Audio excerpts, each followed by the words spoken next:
¿qué tal? Hoy vamos a meternos de lleno en una de las conversaciones más fascinantes y épicas de la historia. La gran búsqueda de la filosofía por entender qué es la realidad. A ver, detengámonos un momento a pensar en esto. La silla en la que estamos sentados, la pantalla que tenemos enfrente. ¿Qué tan seguros podemos estar de que todo esto de verdad existe fuera de nuestra cabeza? Mucha gente cree que la filosofía es una lista de datos aburridos, pero nada que ver. Es más bien un diálogo, uno superdinámico, como una carrera de relevos intelectuales. Cada filósofo toma la estafeta del que vino antes para construir, derrumbar y volver a construir todo lo que entendemos por realidad. Y bueno, aquí tenemos a los protagonistas de esta historia. Un verdadero equipo de estrellas, genios que se fueron pasando la estafeta del pensamiento a lo largo de 3 siglos que fueron clave. Este va a ser, digamos, nuestro mapa para el viaje. Ok, ¿dónde arranca esta conversación moderna? Pues con una idea bastante atrevida, la de construir todo el conocimiento humano desde cero, usando únicamente nuestros sentidos como cimientos.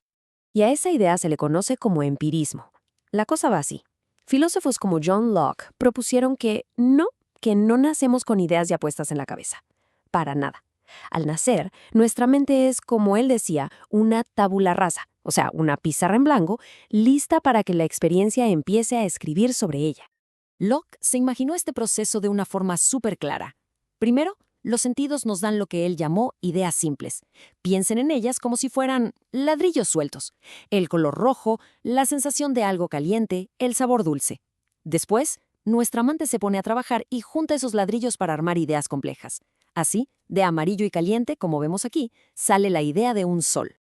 Pero a ver, ¿qué pasa cuando llevas esta lógica hasta el final, hasta sus últimas consecuencias? Pues resulta que te encuentras al borde de un precipicio, un abismo intelectual que, la verdad, da un poco de vértigo. Y aquí es donde entra David Hume. Él se tomó el empirismo súper en serio. Su gran ambición era crear una ciencia de la mente, entender de verdad hasta dónde llegaba. Y en ese proceso, ¿qué creen? Descubrió una grieta enorme en los cimientos de todo lo que creíamos saber. El punto clave de Hume es este, y es brutal. Vemos una bola de billar que le pega a otra, y la segunda se mueve. Lo vemos una y otra vez. Pero, ¿alguna vez vemos la causa? ¿Vemos esa fuerza invisible que conecta una cosa con la otra? Hume dice que no. Lo único que vemos es un evento seguido de otro. La idea de una conexión necesaria, o sea, la causalidad, es simplemente una historia que nuestra mente se inventa por pura costumbre. Y aquí es donde se abre el abismo. Porque si la causalidad es solo un hábito de la mente, ¿qué pasa con las leyes de la ciencia que se basan en ella? Y peor tantito, si uno se pone a buscar un yo, una identidad constante dentro de sus propios pensamientos, nunca la encuentra. Solo encuentra el siguiente pensamiento, la siguiente emoción. ¿Somos entonces nada más que un manojo de percepciones pasajeras? Uf, ese fue el problemón que Hume dejó sobre la mesa. La filosofía, para decirlo claro, estaba en crisis. Y la respuesta llegó desde Alemania, con un giro tan pero tan radical que se le conoce como la revolución copernicana del pensamiento. Así de grande fue el cambio. Miren, aquí está el giro de 180 grados. Mientras los empiristas veían la mente como un espejo pasivo que solo reflejaba la realidad de afuera, los idealistas alemanes como Fichte y Hegel dijeron, no, momento, la mente no solo refleja la realidad, la construye. O sea, no es un espejo, es más bien un proyector que impone sus propias estructuras, como el espacio, el tiempo, incluso esa causalidad que tanto le preocupaba a Hume sobre el mundo. Y Hegel, bueno, Hegel llevó esta idea al extremo más absoluto. Imaginen que toda la realidad, la historia, el arte, la ciencia, todo es parte de una sola conciencia universal. A esto él le llamó el absoluto. Para Hegel, la historia de la humanidad no es más que el proceso de este absoluto dándose cuenta de sí mismo, con la filosofía como su forma más elevada de autoconocimiento. Una idea bastante monumental. Ok, ¿y cómo se mueve? ¿Cómo avanza esta conciencia universal? Hegel propuso un motor para la historia, la dialéctica. Funciona así. Todo empieza con una tesis, una idea o una situación establecida. Pero esa tesis inevitablemente crea su propio opuesto, la antítesis.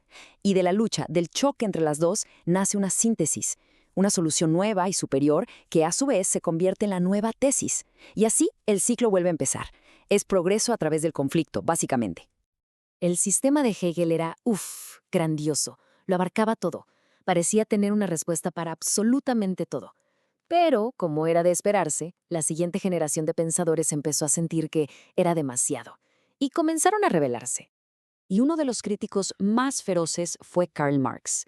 Hay una frase famosa que dice que él puso a Hegel de cabeza. ¿Por qué? Porque para Marx no son las ideas las que mueven la historia, son las condiciones materiales, la economía, la lucha de clases. La dialéctica, decía él, no ocurre en el reino de las ideas abstractas, sino en las fábricas, en las calles. Por eso, el objetivo de la filosofía no debía ser solo interpretar el mundo, sino transformarlo. Y justo cuando parecía que el debate era entre ideas y materia, llegó Nietzsche y básicamente le prendió fuego a todo el edificio. Para él, la fuerza que realmente mueve al mundo no son ni las ideas de Hegel ni la economía de Marx. Es algo mucho más fundamental, la voluntad de poder. Y no se trata solo de sobrevivir, ¿eh? Es el impulso de un árbol por crecer más alto que los demás, de un artista por crear algo único. Es ese deseo profundo de expandirse, de superarse. Y según Nietzsche, ese impulso lo moldea todo. Todo, desde nuestra moral hasta lo que llamamos ciencia. Y con esto, Nietzsche lleva el debate a un lugar mucho más radical. Porque si todo es una interpretación moldeada por esta voluntad de poder, ¿qué pasa con la verdad con B mayúscula? Para Nietzsche es una ilusión, una hueste en movimiento de metáforas, como dice él. O sea, la verdad no es algo que se descubre allá afuera, es algo que se crea. Y lo más loco es que ya se nos olvidó que nosotros fuimos los creadores. Y así, el péndulo del pensamiento sigue y sigue. Pasamos de la confianza total en los sentidos a la idea de que la mente crea la realidad, y de ahí a cuestionar si la realidad misma existe. Es una conversación que está muy lejos de terminar. Si lo vemos en perspectiva, esta carrera de relevos intelectual es una cadena de reacciones. Cada gran idea nace en realidad para resolver el problema que dejó la anterior. Y así es como hemos viajado desde una simple confianza en lo que vemos y tocamos hasta dudar si algo como la verdad objetiva siquiera es posible. Y ojo, esto no es solo un debate para académicos. Las respuestas a estas preguntas, si la realidad es algo que descubrimos o algo que creamos, tienen un impacto directo en cómo entendemos la política, la ciencia y hasta el sentido de nuestra propia vida. Están en la raíz de los debates más importantes que tenemos hoy en día. Así que la pregunta queda en el aire. En nuestro mundo actual lleno de hechos alternativos, de inteligencia artificial que crea realidades, ¿cuál de todas estas respuestas resuena con más fuerza? ¿O será que la próxima gran idea está justo a la vuelta de la esquina, lista para tomar la estafeta y llevarnos a un lugar que ni siquiera imaginamos? La gran conversación definitivamente continúa.